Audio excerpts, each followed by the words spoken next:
My sly husband stood in the crowded room, smiling as he handed me a beautifully wrapped gift. The guests watched eagerly, their laughter filling the air. But, as I opened the box, chaos unfolded.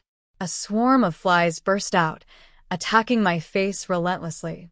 Painful stings spread across my skin as my cheeks swelled. My 8-month pregnant body trembled as I clutched my face. His cruel laughter echoed as I stood there, trembling and humiliated. I had no idea his next move would be even worse. Hello, my name is Lydia. I'm 29 years old, and I live in the vibrant city of Seattle. My life has always been a mix of simplicity and ambition. Growing up, I watched my parents work tirelessly to provide for me, instilling in me the values of independence and determination. After graduating with a degree in interior design, I joined a reputable design firm, pouring my heart into a career that brought me both joy and pride. It was during this exciting chapter of my life that I met Ryan. He walked into my world like a breath of fresh air, charismatic, thoughtful, and seemingly perfect in every way. We met at a mutual friend's wedding, where his quick wit and warm smile made him impossible to ignore. Over the next few months, we became inseparable. Ryan had a way of making me feel like I was the center of his universe, and I began to believe that he was the one. A year later, on a cool autumn evening, Ryan proposed to me during a dinner at my favorite restaurant. The flickering candlelight, the heartfelt words, and the promise of a future together. It all felt like a dream. Without hesitation, I said yes, believing I had found my happily ever after. Ryan and I planned our wedding with great enthusiasm. It was a beautiful ceremony held at a charming vineyard just outside Seattle. Surrounded by our closest friends and family, we exchanged vows under a canopy of twinkling lights. Everything felt perfect: the laughter, the tears of joy, and the promises we made to each other. I believed with all my heart that our journey together would be as magical as that day. The honeymoon was equally enchanting. We spent 2 weeks exploring the beaches of Maui, savoring every moment of our new life as husband and wife. Ryan was attentive and loving, and for a while, it felt like nothing could go wrong. After returning home, we settled into married life. I continued my work as an interior designer, while Ryan worked as an accountant for a mid-sized firm. Our days were filled with small joys, weekend hikes, late-night movie marathons, and dreams of the family we wanted to build. A few months into our marriage, we received the news that changed everything. I was pregnant. The excitement in Ryan's voice when I told him is something I'll never forget. He lifted me off my feet, twirling me around the living room, promising that we'd give our child the best life possible. The pregnancy brought a new kind of happiness into our lives. We spent hours talking about baby names, decorating the nursery, and imagining the little one who would soon join our family. I felt a sense of fulfillment I'd never known before, and for a time, everything felt perfect. But perfection is fragile. Beneath the surface, cracks were forming, cracks I didn't yet see. As the months passed and my pregnancy progressed, I became more focused on preparing for our baby's arrival. The doctor's appointments, prenatal classes, and endless research on baby essentials filled my days. Ryan, on the other hand, seemed to grow distant.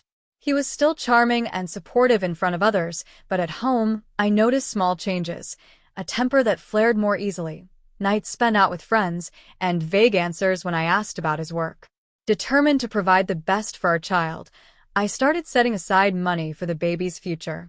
Over time, I saved $30,000, enough to cover medical expenses, nursery costs, and even an emergency fund for after the baby's arrival. This fund became my safety net, a source of comfort as I approached the final months of my pregnancy. One evening, while I was folding tiny clothes for the nursery, I decided to check the savings account where I had been keeping the baby fund. My heart stopped when I saw the balance: $0. Confused, I checked the transaction history, only to find that the money had been withdrawn in full just a few days earlier. My stomach churned as I pieced it together.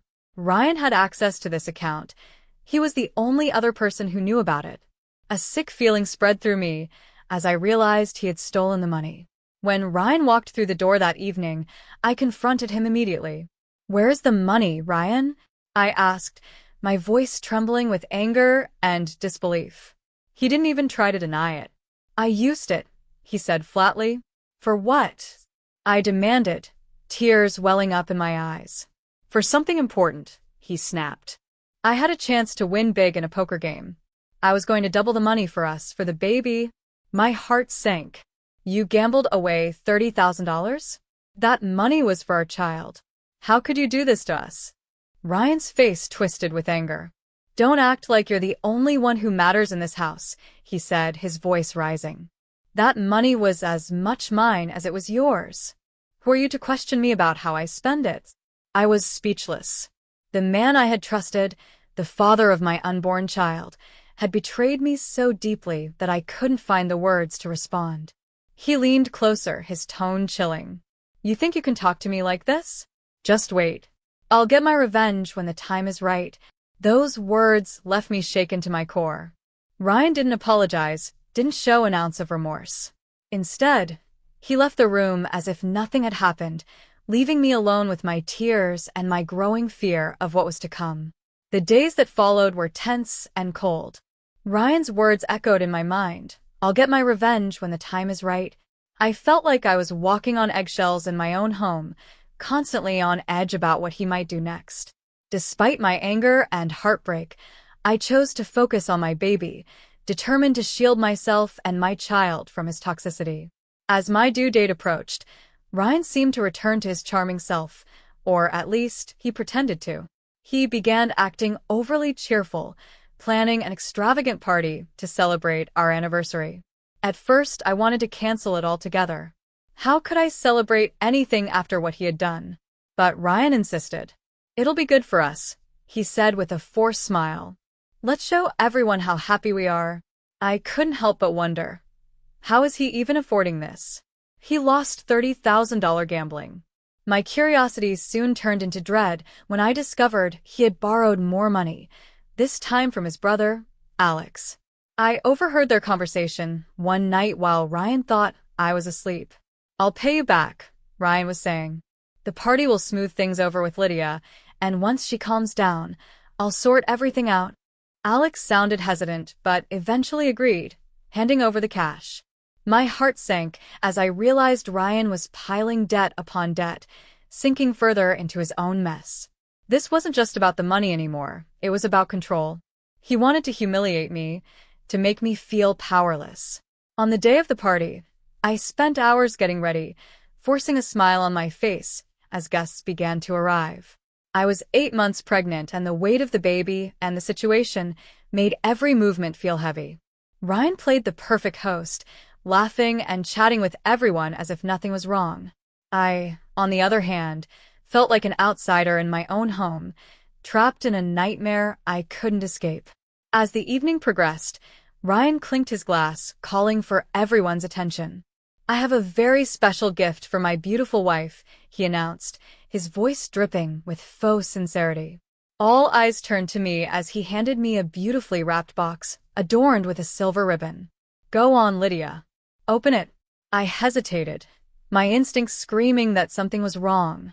But with everyone watching, I felt pressured to comply. Slowly, I untied the ribbon and lifted the lid. Before I could process what was happening, a swarm of flies burst out of the box, buzzing loudly and heading straight for me. The guests gasped as the flies attacked my face, biting me relentlessly. Pain shot through me as my skin swelled almost immediately, the stings leaving angry red marks all over. Ryan stood there, laughing, a cold, cruel laugh that cut through the chaos. "Looks like the flies enjoyed their meal," he sneered, his words dripping with malice. Humiliated, in pain, and overwhelmed with emotion, I clutched my swollen face as tears streamed down my cheeks. "You'll regret this," I said through gritted teeth, my voice trembling with anger and determination. "I promise you, Ryan, you'll regret this." Without another word, I turned and left the party, ignoring the shocked faces of our guests and the whispers that followed me. I knew one thing for certain. I couldn't stay another moment in that house. Leaving the house that night felt like stepping out of a prison.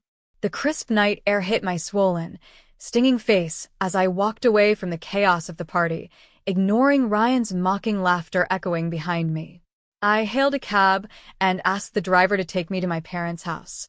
Tears streamed down my cheeks, and my face throbbed with pain from the bites, but with each passing mile, I felt a small sense of relief knowing I was heading somewhere safe. When I arrived at my parents' doorstep, my mom opened the door, her face immediately filled with concern. "Lydia, what happened to you?" she asked, her voice trembling as she took in the swollen, red marks on my face. My father hurried to my side, his worried eyes scanning me up and down. "It's Ryan," I choked out, barely able to speak through the tears and the pain. He did this to me?" Without wasting a moment, my father grabbed the car keys. "We're going to the hospital now," he said firmly. My mom nodded in agreement, gently guiding me back to the car while she tried to comfort me. The drive to the hospital was a blur. I was in too much pain to think clearly, the swelling making it difficult to move my face. At the hospital, the nurses quickly ushered me into the emergency room. The doctor on duty, a calm and kind man named Dr. Harris, examined my face with care. "These are insect bites, but they've caused an allergic reaction," he explained. "We'll give you something for the pain and swelling, and you should feel better soon." The nurse applied a cooling ointment to my face, which immediately brought some relief to the burning sensation. They also gave me an antihistamine injection to reduce the allergic reaction, along with painkillers to help me rest. My mom stayed by my side the whole time, holding my hand and stroking my hair as I fought back tears. "You're safe now," she whispered softly. "We'll get through this together." After a few hours of rest and treatment, the swelling had started to go down, though my face still felt tender and bruised. The doctor gave me a prescription for medication and strict instructions to avoid any further stress. "Your pregnancy makes everything a bit more delicate," he said gently. "Take care of yourself and your baby." When we finally got back home, my parents settled me into the guest room. My mom brought me warm tea, while my dad sat at the edge of the bed, his expression a mix of anger and sadness. "Lydia," he said, his voice steady, "we need to make sure Ryan pays for this. He can't get away with what he's done." I nodded, my resolve hardening. "I'm done being his victim," I said firmly. "I want to file a report with the police." The next morning, despite my lingering pain, I went to the local police station to file a report against Ryan. The officer on duty, a kind woman named Officer Thompson, listened intently as I recounted everything that had happened.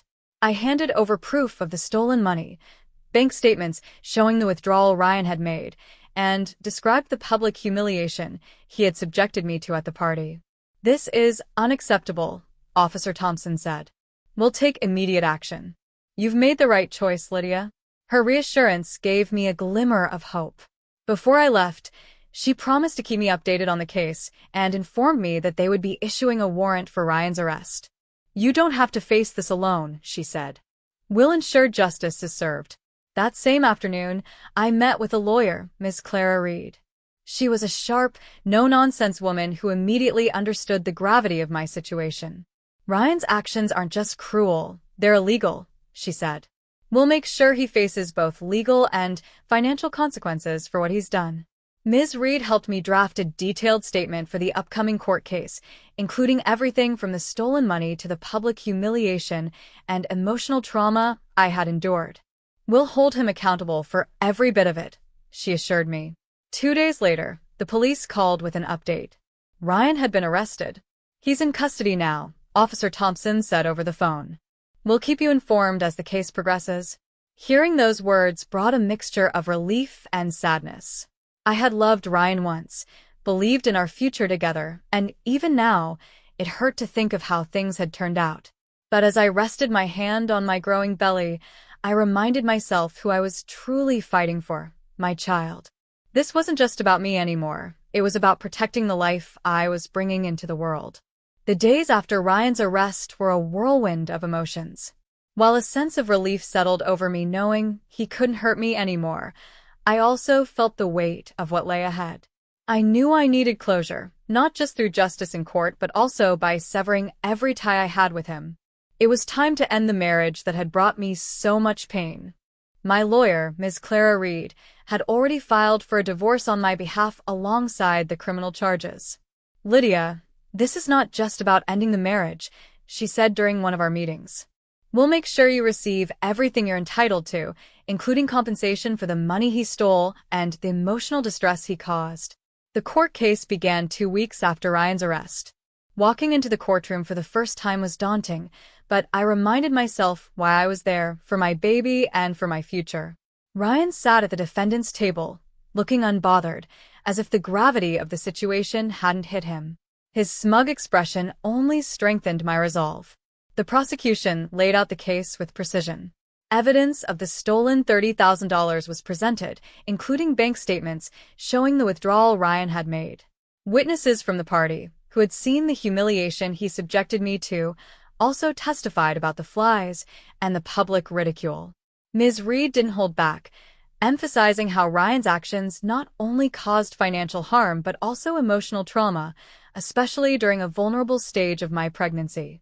Ryan's defense tried to argue that the money was part of shared marital funds and downplayed his actions as a bad joke that got out of hand. But the evidence against him was overwhelming. The judge, a stern and fair woman, wasn't swayed by his excuses. After several hearings, the verdict finally came in. Ryan was found guilty of theft, emotional abuse, and harassment. He was sentenced to 2 years in prison and ordered to pay $30,000 in restitution, along with an additional $10,000 in damages. The relief I felt in that moment was indescribable. Justice had been served. But there was one more thing I needed: the divorce. The judge granted my divorce request on the grounds of emotional cruelty. As I stood in the courtroom that day, officially free from Ryan, I felt like a weight had been lifted off my shoulders. My marriage to him had been a dark chapter, but now I was ready to turn the page. After the case concluded, I walked out of the courthouse with Ms. Reed by my side. She smiled warmly and said, "You fought hard, Lydia. Now it's time to focus on your future." I placed my hand on my belly, feeling the faint kick of my baby. "That's exactly what I plan to do," I said, a newfound strength in my voice. The courtroom battle had taken its toll on me, both physically and emotionally, but I finally felt like I could breathe again. With Ryan in prison and the divorce finalized, I could now focus entirely on my baby and the life I wanted to create for us. My parents' unwavering support made all the difference. They transformed their home into a safe haven, ensuring I felt cared for every step of the way. 2 weeks after the court case, on a calm and sunny morning, I went into labor. The contractions started slowly but quickly intensified, and my mom rushed me to the hospital. Despite the pain, I felt a wave of excitement wash over me. This was the moment I had been waiting for. After everything I'd endured, I was about to meet the little life that had kept me going. The delivery was long and exhausting, but when I heard my baby cry for the first time, every ounce of pain melted away. A nurse placed her in my arms, and I looked down at the tiny, perfect face of my daughter. She had a tuft of dark hair and the softest little features. Tears streamed down my cheeks as I whispered, "Welcome to the world, sweetheart. You're safe now." I named her Grace, a fitting name for the gift of hope and strength she had brought into my life. Holding her in my arms, I made a silent promise. No matter what, I would protect her and give her the life she deserved. The days that followed were filled with sleepless nights and endless diaper changes, but they were also filled with moments of pure joy. My parents adored Grace and helped me adjust to my new role as a mother. Their love and support gave me the confidence to take the next steps in rebuilding my life. I decided to move forward with my career in interior design, setting up a small home-based business so I could work while caring for Grace. The restitution money from Ryan's sentence helped me set up the essentials I needed to get started. Slowly but surely, I began to see a future filled with possibilities, free from the shadows of my past. One evening, as I rocked Grace to sleep, I thought about everything I had been through: the betrayal, the humiliation, and the fight for justice. While it had been a painful journey, it had also made me stronger. I realized that I didn't just survive, I thrived. And now, with my daughter in my arms, I had every reason to keep moving forward. Thank you for listening to my story. If you enjoyed it, don't forget to like this video and share your thoughts in the comments below. I'd love to hear from you. And if you don't want to miss more stories like this, make sure to subscribe to the channel. Your support means the world to me, and it helps us bring you even more amazing content. See you in the next story.